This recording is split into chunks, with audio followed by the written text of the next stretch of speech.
নমস্কার বন্ধুগণ, আজ তোমাদের সকলের সাথে খুবই সহজ, সুস্বাদু এবং খুবই তাড়াতাড়ি হয়ে যায় এমন একটি কাঁঠালের দানা রেসিপি শেয়ার করব। তার জন্য দেখো, প্রথমে কাঁঠালের দানাগুলোকে ছাড়িয়ে নিয়ে ভালো করে ধুয়ে নিয়ে নুন দিয়ে সেদ্ধ করে আধ ভাঙা করে নিয়েছি।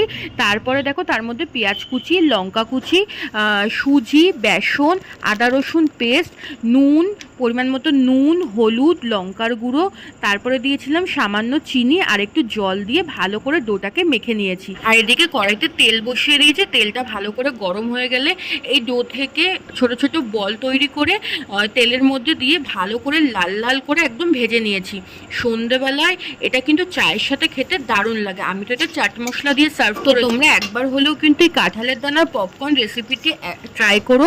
আর কেমন লাগলো রেসিপিটি অবশ্যই আমাকে কমেন্ট করে জানাবে। ভালো লাগলে লাইক শেয়ার করতে ভুলবে না। আর যারা ইউটিউব থেকে দেখছো তারা সাবস্ক্রাইব করতে একদম ভুলবে না। ফেসবুক থেকে দেখলে ফলো করে দেবে পেজটিকে। সবাই খুব ভালো থাকবে। Tata bye.